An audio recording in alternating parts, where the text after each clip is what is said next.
Next, we have Mr. Tom Venom, a clinical body worker and a vegan. It's so nice to see you, Supreme Master Ching Hai. This is quite an honor. I'm quite intrigued by the idea of this humanity's leap to the golden era and the idea of a golden era being here on planet Earth. I have a question about it. It seems as time has gone on, we've evolved to a system where we've had to work to provide for our basic survival needs. Right. How will this system change as we grow into the new era? Will it be more service-based, where neighbors simply provide for one another out of the kindness of their hearts? That would be great. That would be great, sir. Yes, that'd be great. That would be our dream world. It might happen still, yes. It's nice to meet you, sir. You are correct. You are correct. There are systems like that that exist without money, based on what I have seen in more highly developed societies in the universe, such as on other planets, yes. You see, our planet is not ready yet for this system. It's not the system, this or that. It's the people, the concept of life, the concept of a society has to change first. The people's concept, yes. Once they make a switch to change into a more sociable, more neighborly, more like global family-like, then that kind of exchanging system will automatically come to realization, yes. I have seen on other planets, only the people who are more evolved, or the concept has evolved in that direction, more like a community, global community direction, more spiritually. Then they would use that with exchange system with no money that you mentioned, yes. These planets, they are inhabited by beings similar to us, né? Yes, but they're more beautiful. I'm sorry. Maybe because they're more relaxed, yes. And they are vegan, you know, relaxed, happy, and light conscience, yes. So many of these civilizations are much more advanced than we are, even spiritually, even technologically, mainly because they have developed morally and spiritually to a higher level than ours. As a result, they do everything in a more effective and peaceful way. In our world, we have to earn a living because of the need for physical survival. So we even feel bored at work in many cases. Many people, they work, but they don't love their job. They're not interested. Because they feel forced to do the job just to earn the money. Yeah? Often, because of that, we are forced into some job that we don't even like, or not interested in, or not even capable to do. So often our precious talents and gifts, natural gifts, time and freedom are all lost in the office or in the factory, or at best put on hold for many, many decades until we're retired. And then we are tired to even realize our dream anymore. Or we are too sick for the whole lifelong of service and being poisoned by being misled into eating meat, cigarette, or whatever. Yes. So when we're retired, we're really tired. So all our talents, ability, energy are lost just for maybe a few dollars an hour. And we are the children of God, eh? And we have talents. Many people who have talents, ability, bury their life into some other mundane, laborious job until they die, unfulfilled. You know that, yes. It's a pity. However, in these more developed places in the universe, everyone is secure and has enough, just like your dream world that you have mentioned. They work, but are able to choose which talents and abilities to share and contribute to the society. Because they do that, so they do their best, because they do what they love to. They have choices, see? Instead of working for money, they produce for the honor and pleasure of contributing. They bring the fruits of their labor or their talents, like their harvest or their services, to a place where they can exchange them with one another for the goods they need. This could be a goal that our world could look forward to. These people in those societies, they can enjoy a lot of time for their leisure and developing their hobbies and their talents, etc., and discover their dormant capabilities as well. So therefore, in such a society, there are many wonderful inventions have been born. And many wonderful things happen because people are relaxed and do what they do best. No one ever worries about lacking physical necessities, so their lives are full of freedom and happiness. Doesn't that sound wonderful, sir? Yes. Sound wonderful to anybody? Yes.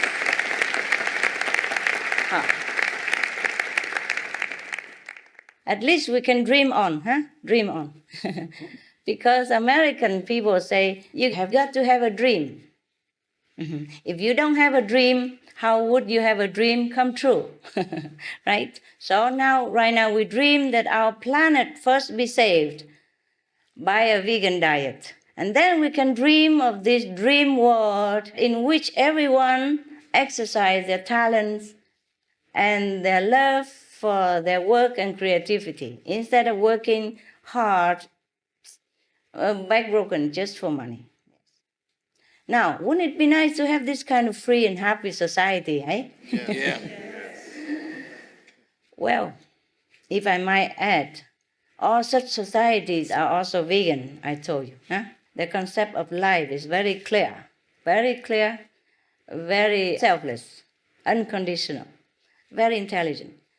I have not seen a single civilization so advanced and happy, joyful. That is not a vegan society. According to precedent, nonviolence is, in fact, vegan, a requirement for advancing to the next levels of civilization. In those societies, they only take what they need, and their needs are so few. Because once we change our concept, we live a freer life. Our soul are less burdened, our hearts are more open, our mind is so happy. We need very little in life to feel contented because we are not burdened by the guilt of murdering innocent animals. We are not burdened by the obligation to earn a living, to pay tax, to pay electricity, to pay whatever, all the basic necessities that should be free for everyone. Now, in those societies, they don't have this burden. So they are free to develop, and they develop so much. And so they're happy. When you're happy, you don't need much. You really don't need much because you're spiritually also fed, emotionally also satisfied. And as you notice yourself, when we're happy emotionally, physically, mentally, we hardly need anything, yeah? Remember, when you fall in love, you hold hand all day, you don't even want to go to eat anything. Lie in bed all day talking nonsense together. And you're not hungry. You're happy. You feel you don't need anything. You feel you just need that place, that little room, that's enough. Now, the taking of another being's precious life, including the life of an animal, no matter how small, certainly never happens in an intelligent and civilized society, as I have seen it. Members of such a true civilization would never oppress, torture, or murder the weak, defenseless, and innocent animals that have never done anything wrong to them, but on the contrary, treat all life with utmost respect and protection, like they would their own life. Furthermore, they don't take up their planet's resources needlessly to try to breed and raise animals for the pleasure of their fleeting enjoyment of the palate. They are frugal and sensible. Perhaps we can someday join the ranks of the highly developed planets, Maybe we can even learn from them and exchange goods with them. There is much we could look forward to on our own planet and beyond. But first, we have to save it by being vegan. That's the only solution right now. We don't have time for anything else. Thank you, Mr. Goodhart, for being with us. And for doing your part. God bless you. We are so grateful for your fascinating vision and elevating wisdom, Supreme Master Ching Hai. Next, we have a question from Mr. Steve Ma, the founder, president, and GEO of the organization Live Green, and he also is a devoted vegan. The letters GEO stand for Green Executive Officer. Oh, yeah? GEO, not CEO, huh? Wonderful. Hello, Supreme Master. Hello, GEO. First, I want to Good say invention. one of the things. Yeah. One That's a of new- the things new that we word. do as an organization is encourage people to go to green businesses and support the business owners who are doing it right. So first, I'd like to invite you to come to DC, and we will go out to a nice vegan meal together Wow. at one of the restaurants. Be my honor, God willing. One of the things Thank we you. really like to do is point out people who are doing it right, people who are succeeding and helping us live a more sustainable way. And thankfully, there are many recent examples of people, communities coming together to live a more sustainable way. And for instance, right here in DC, Ms. Michelle Obama has created an organic community garden, a vegetable garden, and school Right. children from nearby schools come by to help maintain that garden. Yeah, I So heard I want to about know that. from you specific examples of things that we can do together as communities to really bring about a sustainable planet. Right. Huh. Good question. Good question. Yeah. Bravo to America's First Lady, Michelle Obama. She is my First Lady. Wonderful. That is the true First Lady, huh? She has taken the lead by example. You know, in our old system of kings and queens in China and Vietnam, we call the queen mother of the nation. So Mrs. Michelle Obama is worthy to be called that. She has taken the lead by example. She even said that her family feels more energetic and healthier from eating the organic vegetables, local grown. Imagine if every neighborhood in the United States had an organic veggie garden like that. For sharing fresh, healthy vegetables with everyone. There are reports about organic vegetable farming that it is quite profitable. And the demand for organic vegan foods now is growing faster and faster around the world. So one thing we can do is to encourage more organic vegan farmers markets. Farmers markets are more and more popular in the United States now because it's fresh, it's quality, and it's local. So there is less transportation pollution. But interestingly, studies show that eating locally is not as good as eating vegan. For example, scientists at Carnegie Mellon University calculated that a vegan diet reduced over 7 times the emissions compared to a 100% local meat diet. So, see, eating vegan is better than eat local even, local meat. In Spanish, loco means crazy. We don't eat local meat.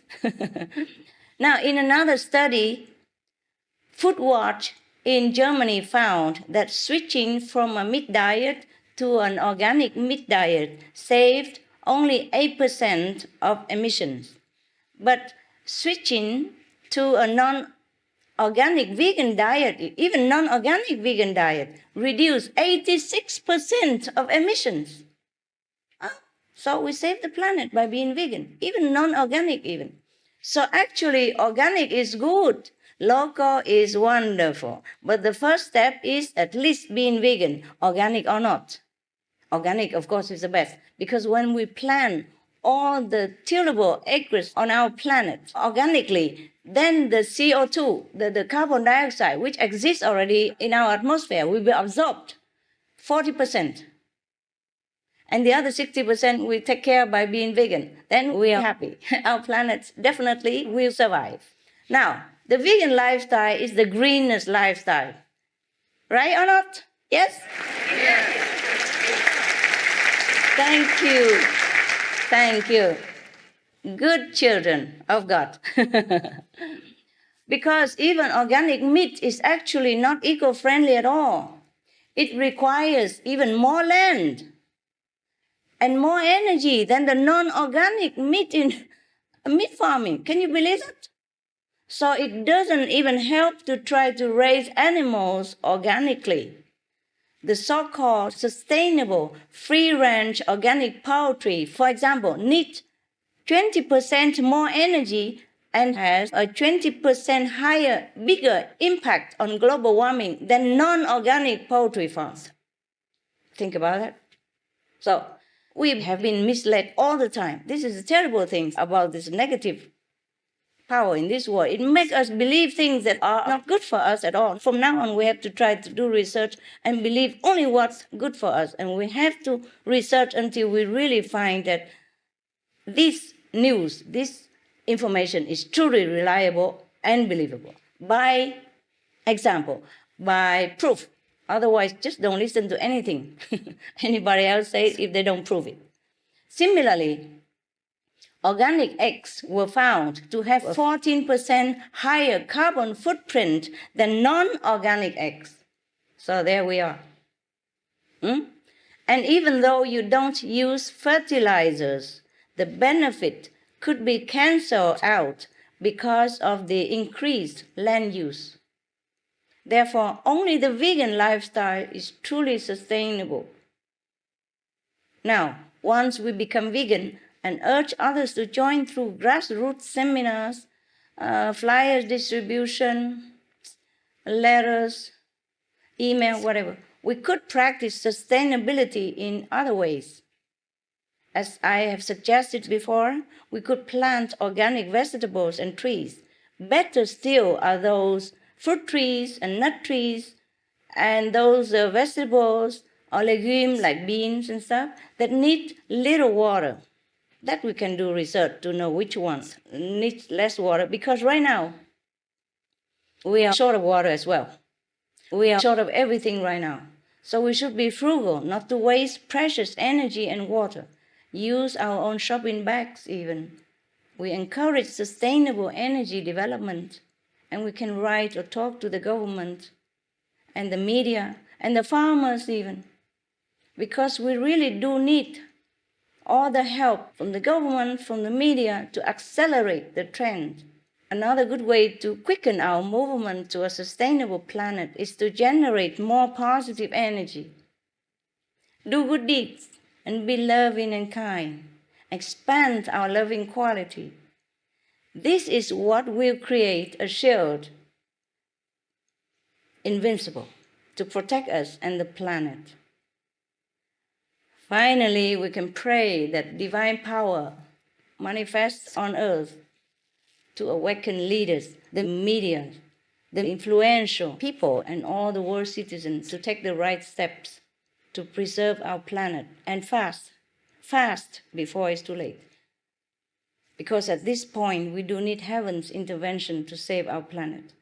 Not to pray to them to protect us, just to pray so that they awaken everybody to the solution of vegan diet, because that is the solution that will save our planet. If we can do these things, starting with being veg, we would realize not just a sustainable planet, but a real paradise of peace in our lifetime. Thank you, and heaven bless you for being a vegan. A handsome vegan. Thank you, Supreme Master Ching Hai, for sharing your most wonderful and insightful answers to these thought-provoking questions. Thank you.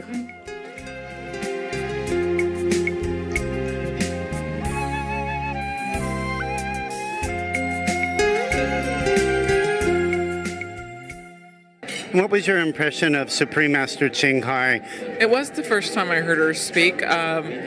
I felt she's very insightful and had just really did a great job of showing the compassion behind what we're trying to do. And while we laid out the science, she highlighted the compassionate piece of why we should really be interested in that, and then tied it into the science and health and the impact on the environment. So I thought she did an excellent job with that. Well, Live Green's mission is to make it easier and more affordable for people to be green. We're sort of trying to break the myth that it's difficult and expensive to be green. We want to give people really simple, easy ways to be green that are very impactful. Obviously, a vegan diet is sort of one of the easiest things, most impactful things that you can do, and it was wonderful to hear at this conference both the connection to all the environmental problems that livestock have, but also a connection to the solutions, the very easy solutions that people can take, whether it be to fully be vegan or implement a vegetarian lifestyle. This is just one more example of a simple, really impactful thing that people can do to be green. Great. Do you think that conferences such as these are beneficial, and if so, why? Absolutely, it's beneficial. People need to know the truth, and unfortunately, there's a lot of misinformation out there. There's a lot of folks that are casting doubt because they want to really stand in the way of progress, and unfortunately, a lot of people profit off of the current system. But for us to really create a sustainable planet, something that we can pass on to our future generations in a pristine state, we really need to relook at how we act, how we behave, what we buy, and definitely what we eat. This conference, I thought, did a wonderful job of putting the science out, putting some of the moral arguments out, and really helping people understand that food choices are one of the most impactful things that we can do to make the planet better. And given the fact that you were able actually to speak with Supreme Master Ching Hai today via conference, what was that experience like for you? Well, it was wonderful. She's clearly such a positive spirit. She obviously cares so deeply about humanity, about this planet.